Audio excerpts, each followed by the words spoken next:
Bienvenue sur Harmonie TV, la chaîne où l'harmonie est un art de vivre. Je suis Ponari Samvan, votre coach en stratégie bienveillante, et aujourd'hui, je suis ravie d'accueillir l'autrice du livre La guérison est un chemin vers soi, publié chez Mama Édition, Caroline Fueldes. Bonjour Caroline. Bonjour Ponari. Alors, moi j'ai envie de savoir qui est Caroline. Après avoir lu cet ouvrage, j'ai envie d'en savoir un peu plus sur cette belle âme qui aide un grand nombre de personnes aujourd'hui à dépasser la souffrance avec un enrichissement multiple suite à votre parcours initiatique. Et on comprend que pendant 5 ans, vous avez vécu l'impensable, un cumul de maladies, de maux, MAUX, accompagnés de douleurs physiques au quotidien, type hernie discale, endométriose, hypersensibilité aux ondes électromagnétiques et d'autres dont les noms sont aussi complexes que la souffrance que vous avez endurée. Alors parlez-moi de vous, Caroline. Qui êtes-vous aujourd'hui? Effectivement, j'ai eu un parcours un petit peu difficile, hein, vous l'avez dit, du point de vue de la santé, mais je dirais que ça a été une période qui m'a permis de renaître, en fait, de renaître à moi, de révéler qui j'étais vraiment, de me mettre... ces épisodes de maladie, de grande douleur m'ont permis de tout simplement de relativiser, de prendre conscience de beaucoup de choses qu'on a tous finalement autour de nous, comme la nature, la spiritualité, mais que je ne voyais pas. Donc je pense que tous ces mots ont eu pour objectif de me réveiller même peut-être et de me mettre sur le bon chemin et de m'ouvrir à tout ce qui est beau, je dirais, à toute la beauté de la vie, l'amour, voilà. C'est un Et, cadeau. oui, et ce qu'on comprend, c'est vraiment un mal pour un bien, on peut le dire comme ça. Et en lisant votre livre, la question qui m'est voilà, venue à plusieurs reprises, hein, c'est comment peut-on endurer autant de douleurs physiques, hein, voilà, vous avez vraiment eu des douleurs physiques, et trouver le courage de s'en sortir, de tenir bon malgré tout. Mhm. Oui, alors ça, c'est vrai que je l'évoque peut-être plus précisément dans le livre, mais ce qui en ressort, c'est la foi. Alors chacun y mettra selon ses croyances, hein, voilà, moi, je n'impose pas de croyances, mais c'est cette foi et cette étincelle que j'avais toujours au fond de moi qui était toujours allumée, en fait, cette étincelle de vie.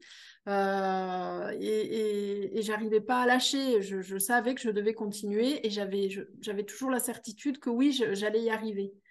Donc il y a ça, et puis c'est vrai, une détermination très forte, hein, enfin, ça découle d'ailleurs de la foi, mais c'est vrai que je me suis dit, je vais y arriver. Enfin, j'ai eu vraiment une espèce de force en moi qui me poussait à toujours continuer, en fait. Oui, j'imagine que justement, on choisit de ne pas s'abandonner, tout Mm, simplement, et puis de lutter au-delà de ces mots, en fait, mm, qu'on traverse. Et ce qui est impressionnant, c'est en fait, c'est vraiment, dès que vous en avez une et vous arrivez à la gérer, à peu près plus ou moins, on voit que vous enchaînez sur une autre, totalement mm. différente. Vous découvrez totalement d'autres maladies au fur et à mesure. Et c'est important parce que c'est un parcours tellement inspirant et dont le titre prend tout son sens en fait, hein. La guérison, c'est un chemin vers soi, cette spiritualité à laquelle on s'accroche et on retourne vers son être voilà, d'origine, hein, voilà, l'essentiel, hein, l'essence même, je dirais même l'essence du ciel. C'est ça. Euh, alors, on ne peut pas parler évidemment de toutes ces maladies, on va laisser découvrir au lecteur voilà, votre parcours. Et moi, j'aimerais aborder euh, un, un petit sujet, voire peut-être beaucoup, puisque je pense que le sujet de l'hypersensibilité aux ondes, aujourd'hui, dans un monde ultra connecté, euh, ça nous permet effectivement de comprendre à quel point euh, on est pollué.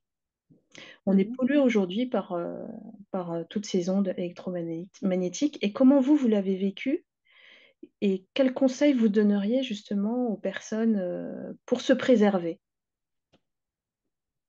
Oui, alors effectivement, je crois que l'idée du livre, le message, c'est que oui, on est envahi par les ondes électromagnétiques et que ça nous impacte à plusieurs niveaux, hein, au niveau physique, au niveau spirituel également aussi. C'est vrai que ça nous coupe de notre spiritualité, de notre intériorité. On n'a plus de temps vraiment pour soi, hein. Enfin, il y a une espèce de brouillard électromagnétique qui nous impacte beaucoup. Mais, euh, mais donc, par rapport aux ondes électromagnétiques, ce qui est important aussi, c'est que on peut aussi se responsabiliser. C'est-à-dire qu'on peut agir dans notre environnement immédiat de tous les jours. Par exemple, moi, très concrètement, l'ordinateur, là, il est à une distance, il est assez éloigné de moi, de manière à ce que je n'ai pas le champ magnétique de l'ordinateur qui m'impacte. Donc, il y a plein de petites choses qu'on peut mettre en place sans Mhm. finalement changer notre mode de vie et qui nous amène à moins de fatigue. Enfin, il y a des résultats immédiats, voilà, tout un tas de choses. On est préservé ainsi, voilà. Donc, on comprend aussi dans votre livre hein, l'effet concret, hein, c'est-à-dire le Wi-Fi, l'effet du Wi-Fi. Mhm. Donc, est-ce que voilà, ça a un impact aussi pour les personnes qui vivent avec vous, forcément? Donc, ça veut dire quoi? Ça veut dire qu'on débranche tout ce qui est électrique pour dormir? Comment ça? Et puis, on n'habite pas dans les villes. Voilà, c'est Mm. une séquence quand même Ouais. qui a été voilà, dérangeant, entre guillemets, pour les Mm. personnes qui vivent avec vous, surtout. Oui. Alors effectivement, moi je me considère quand même guérie de l'électro-hypersensibilité au sens où je peux supporter maintenant des Wi-Fi, etc. Mais je suis restée électro-consciente, c'est-à-dire que je continue à faire attention, à en parler autour de moi. Et là encore, par rapport au Wi-Fi, ben moi j'ai des câbles Ethernet par exemple. Mhm. Mon ordinateur est avec un câble Ethernet, je n'ai pas de Wi-Fi.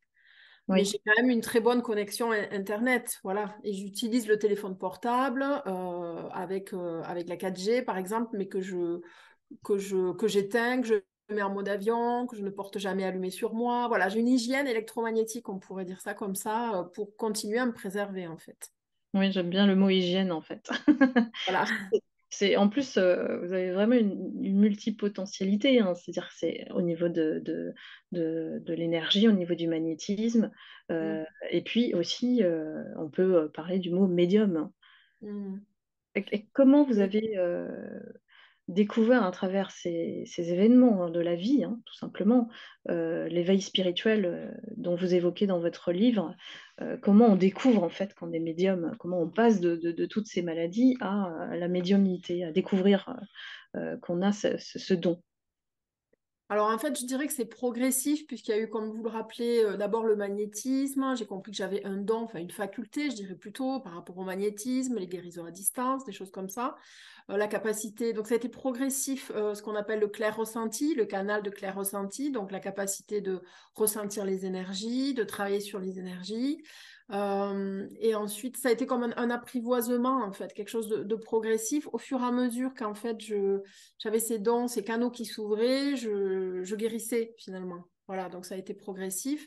Et après, c'est quand même ce qui a été très marquant, c'est que pour se protéger des ondes électromagnétiques, la première chose à faire quand on est électro-hypersensible, c'est effectivement d'aller dans une maison où l'impact est moindre, donc à la campagne. Et moi, très clairement, je suis passée d'un appartement donc très connecté, assez inondé, par une maison hantée, pour le dire.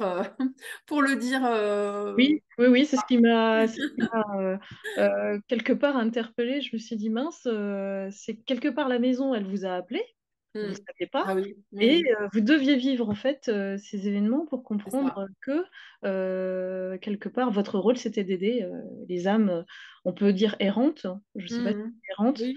Hmm. et alors dans ces cas-là, effectivement, je pense que la première réaction c'est d'avoir peur, hein, Oui, comme tout. oui, oui. Euh, et après, c'est effectivement, même si on sent une certaine présence, ben, ces entités sont là pour nous apprendre quelque chose. Et je pense que Hmm. c'est ça que vous avez euh, bah, mis en avant dans ce livre, de ne pas être effrayé en fait par ce type d'événements et d'aller chercher en fait la solution. Parce Hmm. que c'est ce que je comprends au fil de la lecture de votre livre, c'est que vous cherchez à chaque fois une solution pour vous en sortir. Et Il ça, faut- c'est vraiment, voilà, ça c'est magnifique, hein, dans le sens où, voilà, c'est une vraie leçon de vie et c'est un beau parcours inspirant. Et j'invite tous les lecteurs à lire ce livre, évidemment. Donc aujourd'hui, voilà, après ces 5 ans que vous avez traversés, vous accompagnez les autres, hein, Mhm. vers la guérison euh, Mhm. suite à ce parcours, on peut dire initiatique, qui vous a mené à l'éveil. Donc, que proposez-vous aujourd'hui à ceux et celles qui voudraient faire appel à vous? Alors, j'interviens soit à mon bureau, donc dans l'Aveyron, où j'habite, où je vis, voilà, soit en visio également, et je suis dans le cadre d'une approche globale, hein, holistique. Mais ça peut être aussi, on peut aussi me solliciter pour des soins énergétiques, pour tout ce qui est aussi consultation médium, que moi j'intitule plus coaching intuitif, voilà, par Mhm, rapport à mes facultés de clair savoir notamment, voilà. mhm, Donc, ce côté-là. Ensuite, il y a bien sûr la sophrologie. Je suis sophrologue également. Donc, soit les personnes viennent pour un besoin et on construit ensemble en fait l'accompagnement. Ça peut être une séance, plusieurs séances. Et j'ai développé aussi tout ce qui est diagnostic électromagnétique avec mes appareils. Voilà, ça me tient à cœur. Je le fais de manière pédagogique, hein, sans, ce que je trouve important à dire, mon discours, c'est pas de faire, ni de faire peur, parce qu'il y a des solutions, mais de responsabiliser sans culpabiliser. Voilà, c'est ça en fait, d'un point de vue un petit peu éducatif. mhm. Donc il y a ce côté-là. Et après, ce que je fais aussi beaucoup, c'est des formations, puisque je suis vraiment dans le partage et la transmission. Donc je vais démarrer d'ailleurs à la prochaine session de ma formation Se révéler naturellement. Le premier module énergétique va démarrer 3, 4 et 5 janvier, ici dans l'Aveyron. Voilà. Donc, voilà, ça me tient à cœur vraiment de. Je crois que s'il m'est arrivé tout ça, finalement, c'est pour le partager aux autres. Voilà. Oui, oui, oui, évidemment. On comprend qu'il y a une véritable mission de vie, en fait, derrière tout ça. Et c'est vraiment quelque chose de marquant, hein, quand on lit votre livre. On part de situations très, très, très difficiles et puis on devient un porteur de solutions, de guérison pour tous. Donc merci Caroline pour votre partage. J'ai pour l'habitude de terminer mes interviews en posant une question, voilà, à mes invités. Si je vous dis l'harmonie est un art de vivre, qu'est-ce que cela vous inspire? Alors, ce qui me vient, il y a deux choses qui me viennent finalement. Il y a le côté harmonie, pour moi, c'est harmonie avec notre environnement, donc avec la nature. Voilà.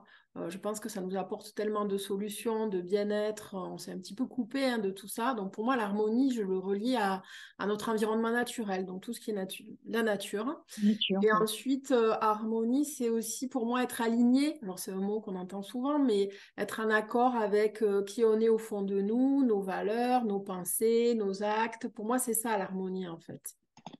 Ben, c'est une très belle définition, moi je valide.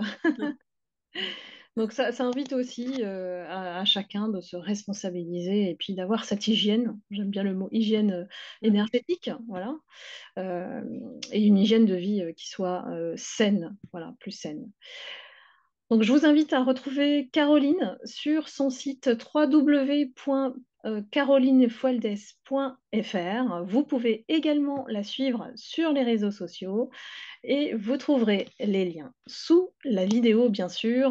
Je remercie tous ceux qui nous ont suivis et vous retrouve bientôt sur Harmonie TV où vous trouverez toutes les interviews sur ma chaîne YouTube.